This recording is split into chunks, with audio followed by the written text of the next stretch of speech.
Thank you, Deputy Speaker. My three boys are now in secondary school or graduated, but this bill certainly brings back memories of the great benefits that they got from their time in early childhood. Attending the Acton Early Childhood Centre, I would sometimes cycle with my boys on the, one of my boys on the back of the bike. It was on the campus at ANU, and a lovely spot, just surrounded by areas where the kids could walk and where they could enjoy playing. They had little carts, and so they could be out and active in the play spaces. There were chickens for the kids to engage with, and there were educators who were dedicated to spending time with the kids, with reading to them, with singing to them, with nurturing them. Later, we moved our youngest to the Wiradjuri preschool and early childhood care centre on the campus of the University of Canberra, where their motto is "We care, we share, we love to learn." Wiradjuri had a smaller outdoor space, but they made terrific use of it and enjoyed taking the kids for walks across the University of Canberra campus.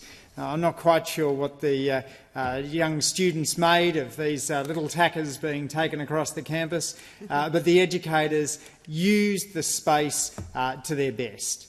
What we really appreciated about Wiradjuri too was the way in which it operated in a kind of a teaching hospital model, Deputy Speaker, where those students who were studying early childhood would come in and be mentored by experienced early childhood educators. They had two pictures on the wall, one of Gough Whitlam, one of Vincent Lingiari, and they would tell the kids about that wonderful moment in which, in the land handback, Whitlam poured a handful of sand into Vincent Lingiari's hand, and Vincent Lingiari so generously, so extraordinarily said, "We're all mates now." They played the piano and gave the kids a love of learning and a love of friendship as well.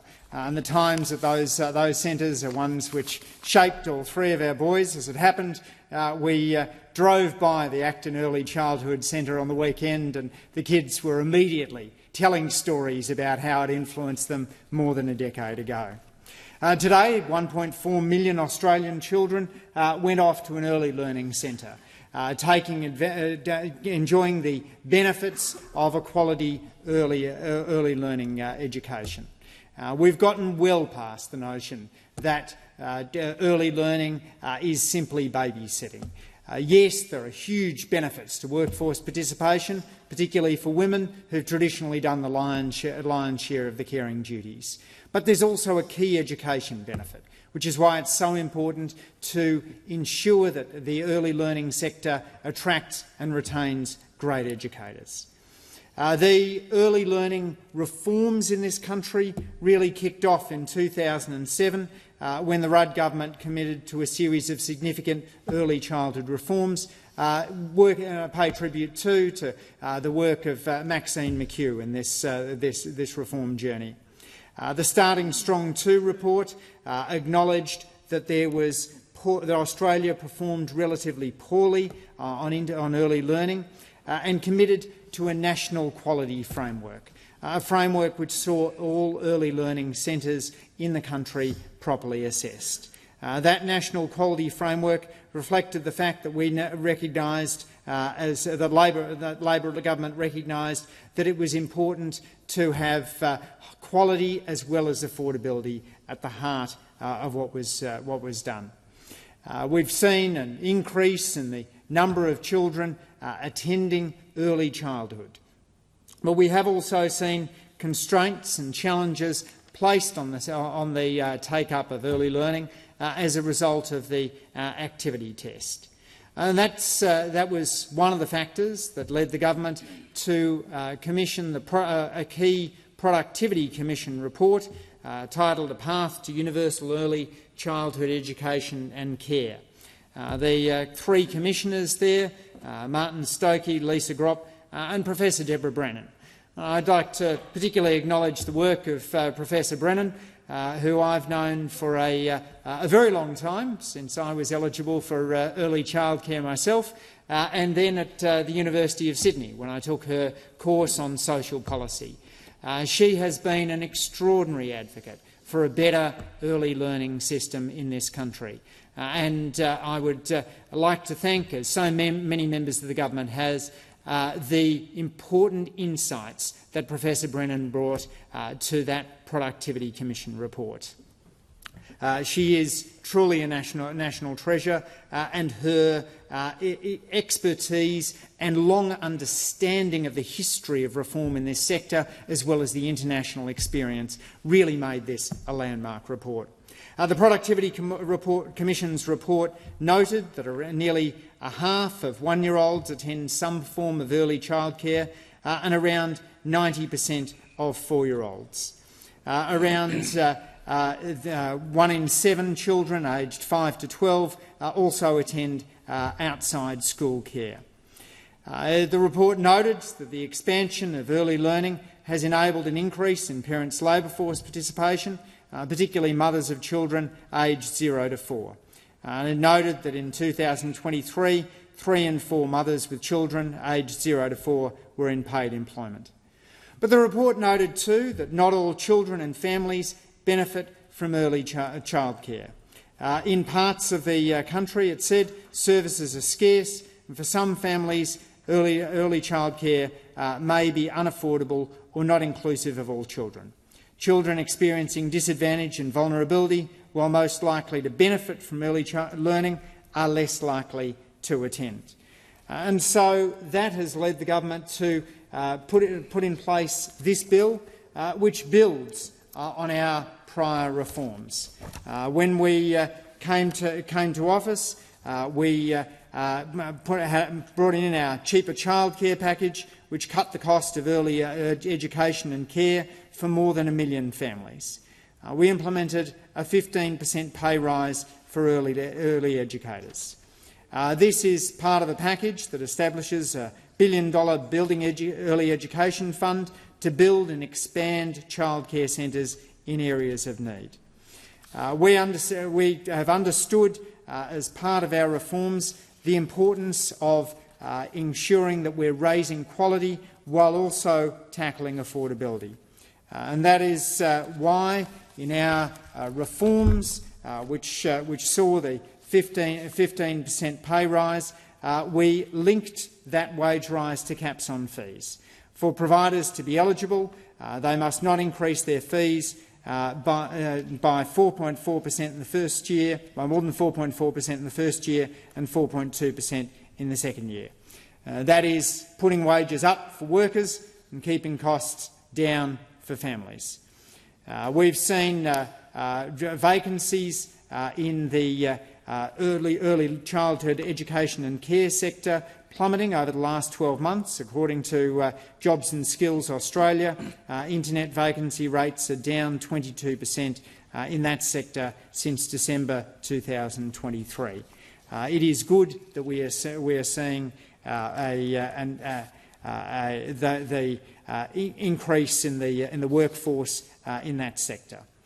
We know that a universal early learning system will require a significant journey. And one of the things that strikes you when you read the Productivity Commission's doorstopper report on early learning is that it lays out a pathway for reform.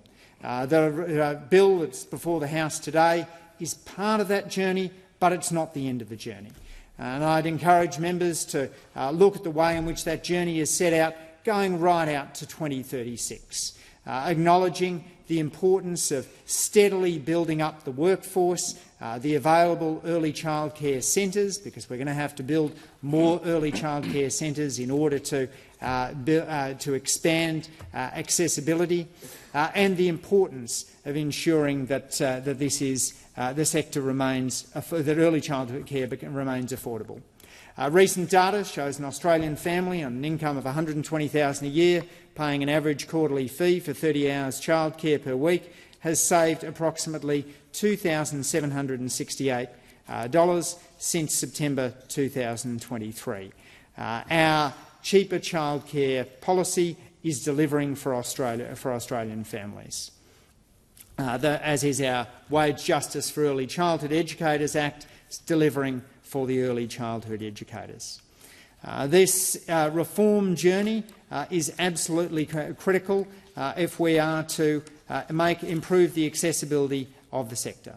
The Productivity Commission has noted that ensuring that all children aged 0 to 5 years have access to some form of high-quality, subsidised early childhood education and care for at least 3 days a week, 30 hours, for 48 weeks a year, would accommodate the needs of families and the benefits for children from ECEC participation. This 3-day guarantee is about making sure that every child can have the best start in life. It's about ensuring that we get rid of the Liberals' activity test, which locked out children and families, and we put in instead Labor's 3-day guarantee as a crucial step in delivering on the commitment to universal early learning. Now, the activity test has been at the centre of the debate over this bill, and I do want to take a moment to talk about our rationale for scrapping the activity test, which was introduced by the Liberals in 2018. As Jay Weatherall from Thrive by Thrive states, quote, "The activity test was intended to encourage parents into work, but in fact it has done the opposite. It has limited choices and made it harder for parents, especially single parents, to make an income." The Australian Institute of Family Studies and Evaluation found no evidence that the introduction of the activity test caused any increase in workforce participation. The Productivity Commission found the effects of the activity test on workforce participation were ambiguous.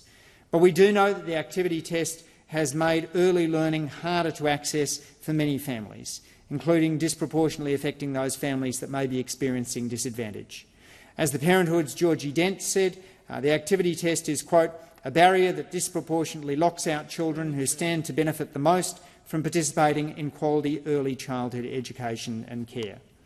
In 2021, only 54% of children in the most disadvantaged areas were enrolled in early childhood education and care, compared to 76% of children in the highest socioeconomic areas. And that is despite the fact that the most disadvantaged children are those who are most likely to benefit from early childhood education and care. We know this through a series of important randomised trials conducted in the 1960s, the Perry Preschool program, the Abecedarian program, the Early Training Project. These studies were critical because they used random assignment to assign children to high-quality early learning or to a control group. That meant that, as in a medical trial, we could be sure that we were seeing causal impacts of early learning.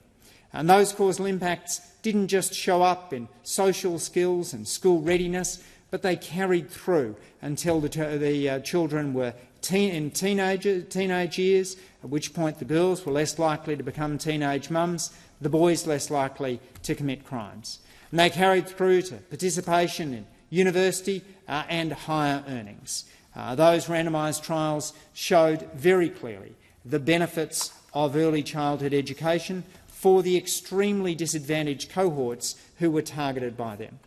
A similar randomised trial conducted by Yiping Seng, Jeff Borland and a range of other researchers at Melbourne set up a centre in West Heidelberg, providing high-quality early childhood services to children who had been exposed to domestic and family violence. Like the US randomised trials, the Melbourne randomised trial focused on a group of extremely disadvantaged children. The Early Years Education Project, as it's known, is producing results as those children are tracked through into older years. Through randomised trials of this kind, we're learning about the impact of early childhood education and the importance of extremely high-quality early childhood education for extremely disadvantaged children. It's another area in which randomised trials are shedding insight into how to shape better public policy